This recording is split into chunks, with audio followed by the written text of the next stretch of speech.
Mexican drug war operations. Operation Michoacán. Although violence between drug cartels had been occurring long before the war began, the government held a generally passive stance regarding cartel violence in the 1990s and early 2000s. That changed on December 11, 2006, when newly elected President Felipe Calderón sent 6,500 federal troops to the state of Michoacán to end drug violence there, Operation Michoacán. This action is regarded as the first major operation against organized crime, and became the starting point of the war between the government and the drug cartels. Calderón escalated his anti-drug campaign, in which there are now about 45,000 troops involved in addition to state and federal police forces. In 2010, Calderón said that the cartels seek to replace the government and are trying to impose a monopoly by force of arms, and are even trying to impose their own laws.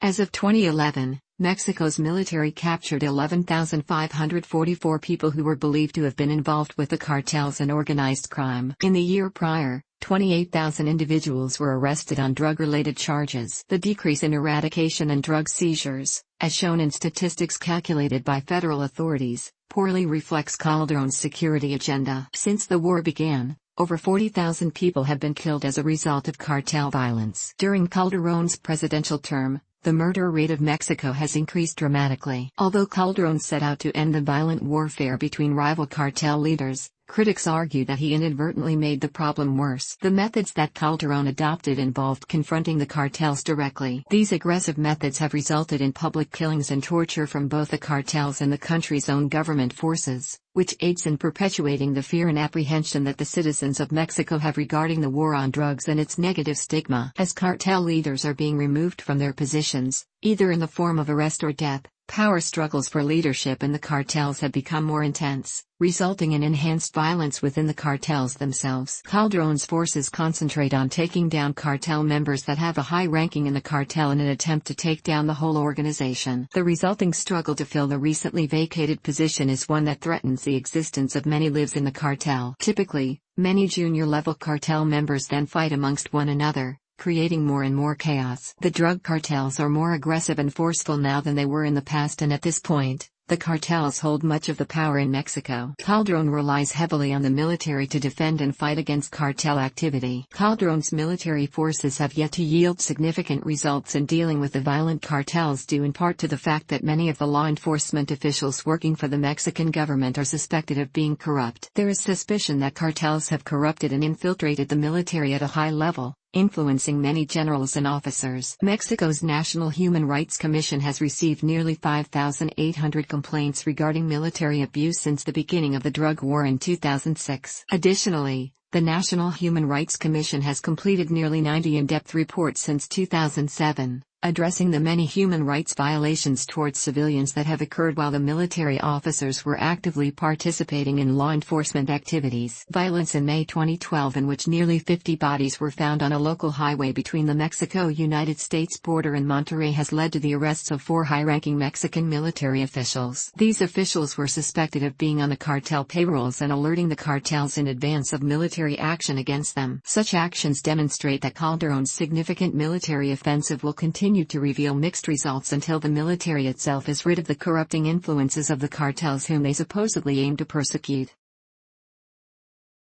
Escalation, 2008-12. In April 2008, General Sergio Aponte, the man in charge of the anti-drug campaign in the state of Baja California, made a number of allegations of corruption against the police forces in the region.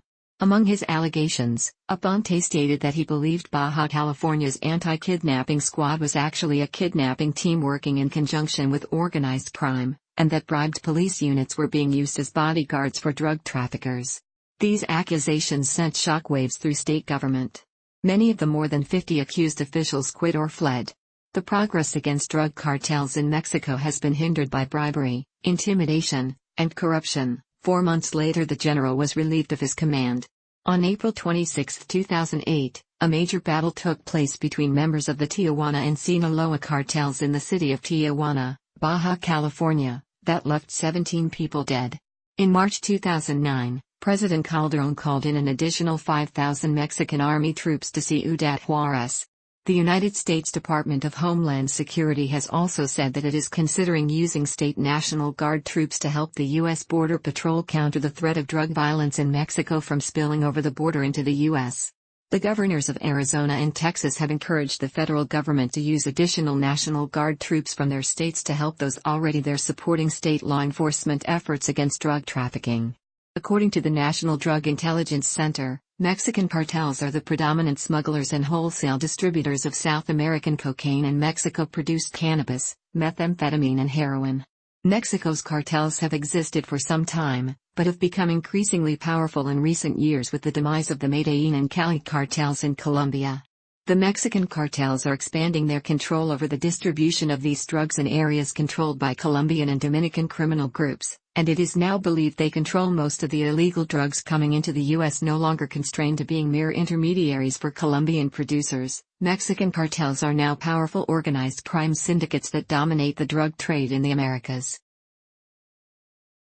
Mexican cartels control large swaths of Mexican territory in dozens of municipalities, and they exercise increasing influence in Mexican electoral politics.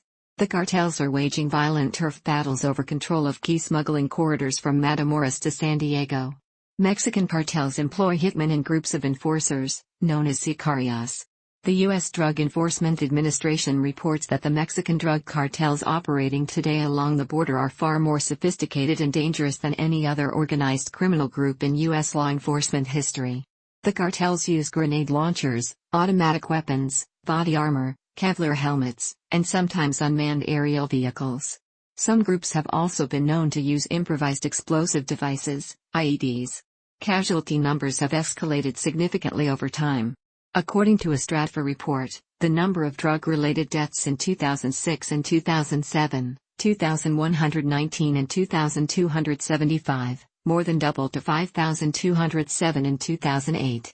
The number further increased substantially over the next 2 years, from 6,598 in 2009 to over 11,000 in 2010. According to data of the Mexican government, the death numbers are even higher, 9,616 in 2009, 15,273 in 2010, coming to a total of 47,515 killings since their military operations against drug cartels began in 2006, as stated in the government's report of January 2012. On October 7, 2012, the Mexican Navy responded to a civilian complaint reporting the presence of armed gunmen in Sabinas, Coahuila. Upon the Navy's arrival, the gunmen threw grenades at the patrol from a moving vehicle, triggering a shootout that left Lozcano and another gunman dead and one Marine slightly wounded. The vehicle was found to contain a grenade launcher, 12 grenades, possibly a rocket-propelled grenade launcher and 2 rifles, according to the Navy. The Navy managed to confirm his death through fingerprint verification and photographs of his corpse before handing the body to the local authorities. Lozcano is the most powerful cartel leader to be killed since the start of Mexico's drug war in 2006, according to Reuters.